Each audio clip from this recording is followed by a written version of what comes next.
अस्सलाम वालेकुम। आज हम वो टॉपिक डिस्कस करेंगे जो सोशल मीडिया पे बहुत ज़्यादा इन है और मेन स्ट्रीम मीडिया भी इसको बहुत कवर कर रहा है। वो है इंडिया का चंद्रयान 2 मिशन जो Indian Space Research Organisation ISRO ने चांद पर भेजा था।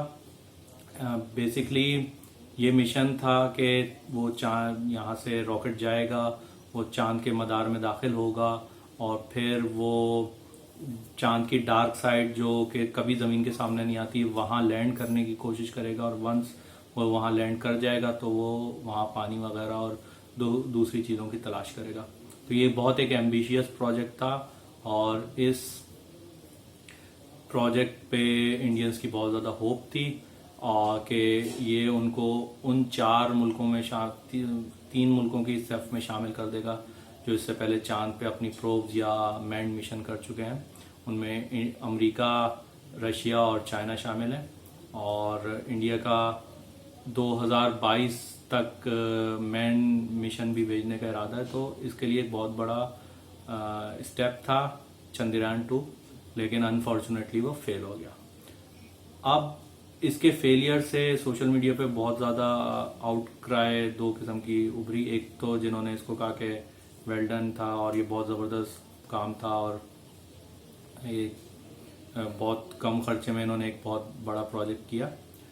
दूसरी तरफ कुछ लोग थे जिन्होंने इसको ट्रोल किया, इसका मजाक उड़ाया और कहा कि ये 900 करोड़ रुपए इंडियन रुपए जो इस प्रोजेक्ट पे खर्च हुए वो किसी अच्छे काम पे भी खर्च किए जा सकते थे, मसलन रोड बनाने पे या तालीम और तरबियत पे या किसी सोशल इंडिकेटर को बेहतर करने के लिए। अब जो ट्रोल्स हैं उनमें से बहुत सारे जैसे पाकिस्तानी हैं तो उनको तो कुछ नहीं कहा जा सकता जो मजाक उड़ा रहे हैं और एज अ पाकिस्तानी हमारा एक तरह से राइट है कि हम इंडिया को ट्रोल करें और एज हम नहीं करेंगे तो मतलब यूनान या भूटान के लोग आके तो नहीं करेंगे ना इंडिया को ट्रोल। सिमिलरली इंडिया वाले भी हमें ट्रोल करते हैं। तो ट्रोल्स को जो नॉन सीरियस किस्म के उनको तो हम इग्नोर कर सकते हैं, कोई बहुत ज़्यादा उनकी मजाक उड़ाना कोई मायने नहीं रखता इस मामले पे। लेकिन कुछ सीरियस क्वेश्चन उठे हैं कि ये रकम किसी और काम पे खर्च की जा सकती थी और इसका फ़ायदा क्या है और कर ही क्यों रहे हैं। तो बेसिकली इन तीनों सवालों के जवाब मैं इस वीडियो में देने की कोशिश करूंगा और उसके साथ मैं ये बताऊंगा कि वो क्या 3 चीज़ें हैं अपार्ट फ्रॉम के इंडिया ने 3 बड़े मुल्कों में अपनी जगह बनाने की कोशिश की जो इंडिया ने इस मिशन से अचीव किया। तो सबसे पहले इस टॉपिक पे आते हैं कि स्पेस में हम जाएं क्यों या स्पेस में जाना क्यों ज़रूरी है। बहुत सारे लोग इस बात पे कायल हैं कि स्पेस में जो इंसान गया था वो साइंस की नेक्स्ट फ्रंटियर एक्सप्लोर करने गया था या अननोन को एक्सप्लोर करने गया था और इस पे बहुत सारे हमने इनोवेशंस उसके बाद किए। ऐसा नहीं है। हम लोग जो स्पेस वॉर को जानते हैं, अगर जिन्होंने थोड़ा सा पढ़ा है इस बारे में, तो स्पेस वॉर 1950 से 1990s तक रही है between Soviet union and America.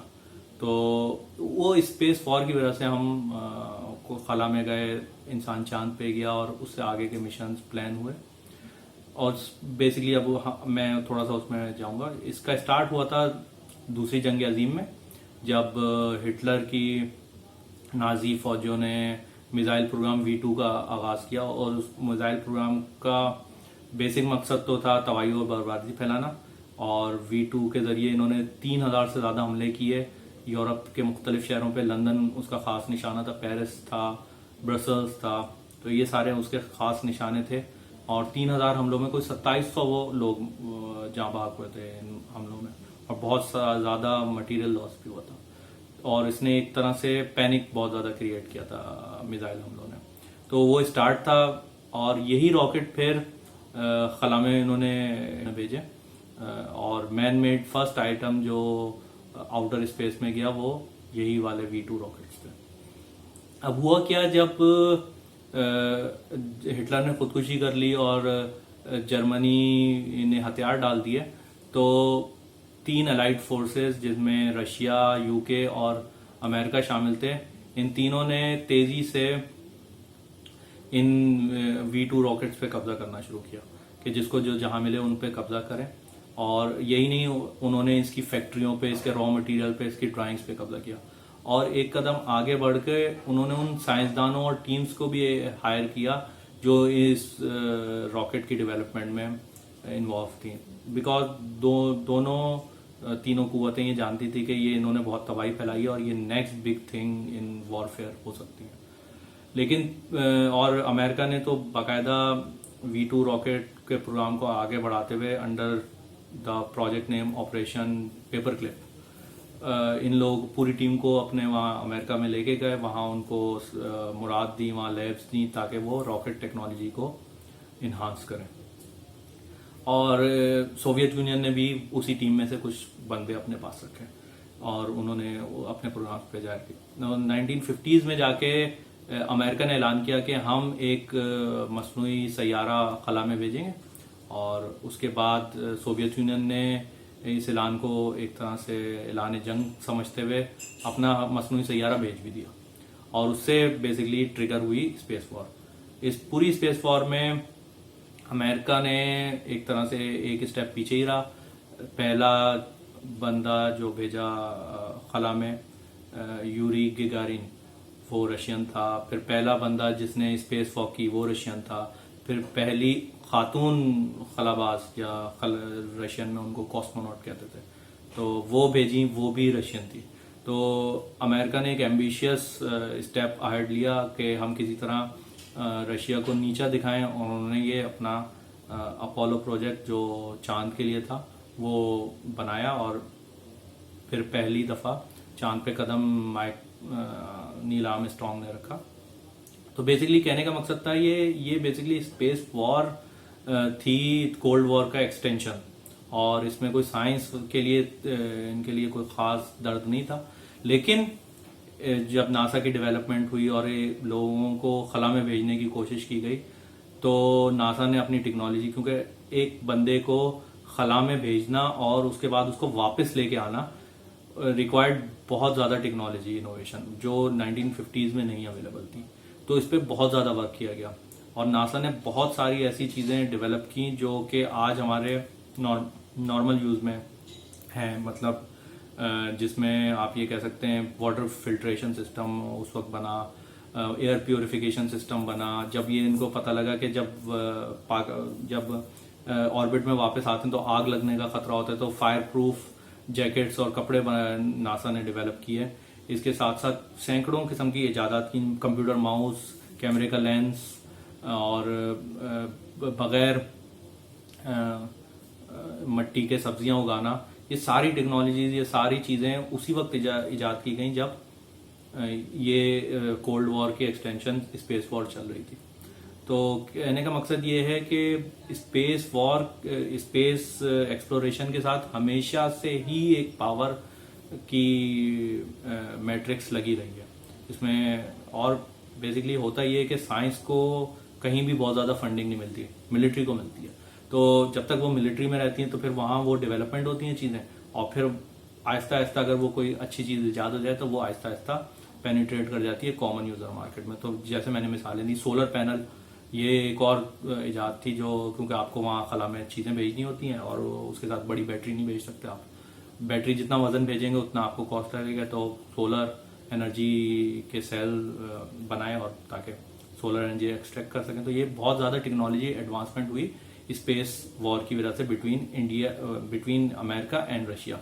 तो और ये बहुत थैंकफुल बात है आम इंसानियत के लिए भी कि बहुत ज़्यादा चीज़ें मिली। मेडिकली बहुत ज़्यादा इनोवेशन हुई, MRI का कहा जाता है, ब्रेस्ट कैंसर की डिटेक्शन, मेमोग्राम वगैरह के इजाद भी यही नासा की टेक्नोलॉजीज के थ्रू हुई। तो हम ये कह सकते हैं पेस मेकर जो कि दिल में लगता है वो भी इसी मिशन में से कहीं से इजाद थी। किडनी का डायलिसिस स्पेस प्रोग्राम की इजाद है। तो मतलब बहुत सारी चीज़ें हैं जो स्पेस के प्रोग्राम में की वजह से कॉमन आदमी को मिली। अब हम आते हैं इंडिया की तरफ कि इंडिया ने क्या ये इनमें से कोई चीज़ इजाद करनी है या नहीं करनी। तो बेसिकली इंडिया का मिशन ये था कि वो अपना एक प्रोब भेजेंगे चांद पे और एक्सप्लोर करेंगे कि वहाँ पानी की अवेलेबिलिटी है डार्क साइड पे। मेरा नहीं ख्याल कि इंडिया ने इनमें से कोई ब्रेक थ्रू इन्वेंशन अभी की है। अगर की भी तो आइंदा 10 से 15 साल में हमें वो चीज़ रिफाइन होकर पता लगेगी कि इंडिया ने अपने स्पेस प्रोग्राम के लिए ऐसी ही कोई नई चीज़ इजाद की हो। तो ये तो अभी कहना कबल वक्त है। लेकिन फिर इंडिया ने हासिल क्या किया?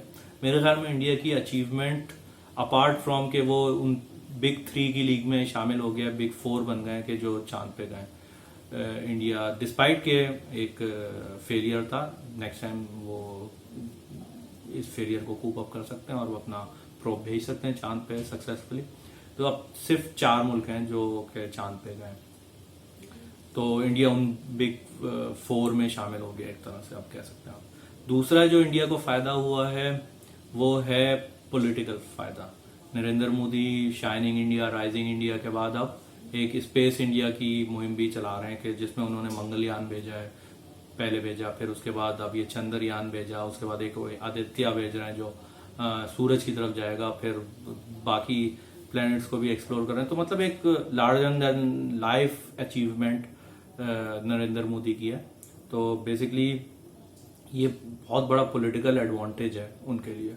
तो मैं तो ये समझता हूँ ये एक पहला फायदा है जो इंडिया ने हासिल किया है इससे। दूसरा फायदा जो इंडिया हासिल कर रहा है वो है कि स्पेस को उन्होंने और स्पेस एजुकेशन को मेन स्ट्रीम कर रहे हैं। वो एक बहुत बड़ा इवेंट था इसका, पहले मार्स वाला और अब ये। इससे पहले इंडिया के एस्ट्रोनॉट्स रहे हैं, कल्पना चावला थी जिनका अपोलो मिशन में जहाज तबाह होने की वजह से इंतकाल भी हुआ। तो उसके अलावा ये सारा बेसिकली आप कह सकते हैं कि नासा में Indian project manager, Indian astronaut और इंडियन साइंटिस्ट थे। और आपने देखा होगा एक फिल्म स्वदेश, उसमें शाहरुख खान ने भी एक ऐसे ही इंडियन एनआरआई का किरदार अदा किया था जो नासा में जॉब करता था। लेकिन अब ये चीज चेंज हो रही है। अब ये जिसे कहते हैं रिवर्स ब्रेन ड्रेन हो रहा है, सारे साइंटिस्ट इंडिया वापस आ रहे हैं और ये बहुत जिसे कहते हैं राइजिंग शाइनिंग इंडिया वाली पॉलिसी चल रही है। तो उसमें जो मार्स मिशन और अब ये चंद्रयान वाला ये बहुत बड़ा किरदार अदा करेगा। स्टेम एजुकेशन को प्रमोशन मिलेगी, ये बंदे अब हीरो बनेंगे जो इनमें से होंगे एक तरह से। डॉक्टर अब्दुल कलाम के बाद अब इनके पास और भी हीरोज आ गए जिन पे ये फिल्म बनाएंगे। मार्स मिशन पे तो इन्होंने मिशन मंगल के नाम से फिल्म बना भी दी है, तो अब मिशन चंद्र भी बन जाएगी जल्द।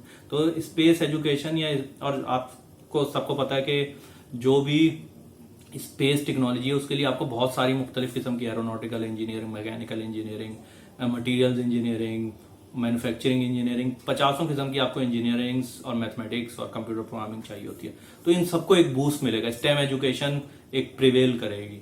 तो और ये आने वाली सदी में, आने वाले 50 सालों में ये स्टेम एजुकेशन ही एक तरह से कटिंग एज होगी, जिसे कहते हैं कम्पिटेटिव एडवांटेज होगा कौमों का। तो अगर इंडिया वो अपनी क्लास को मोटिवेट कर लेता है इसमें स्टेम में, तो इंडिया के लिए लॉन्ग रन में बहुत बड़ा फायदा है। अब आते हैं लास्ट फायदे की तरफ। हमने 2 फायदे पहले डिस्कस किए कि एक पॉलिटिकल फायदा होगा और एक लॉन्ग टर्म में एजुकेशन के हवाले से फायदा होगा। तीसरा फायदा, इस मिशन की जो हाईलाइट थी वो थी कॉस्ट। ये मिशन 900 करोड़ रुपए में बनाया है। 900 करोड़ का मतलब 80 रुपए का एक डॉलर है, तो तकरीबन 100 समथिंग मिलियन डॉलर्स में। तो अगर मैं गलत बोल रहा हूं तो यू कैन करेक्ट इट। तो ये एक बहुत बड़ा फैक्टर है कि एक कॉस्ट इफेक्टिव सोल्यूशन आपका स्पेस नीड्स के लिए।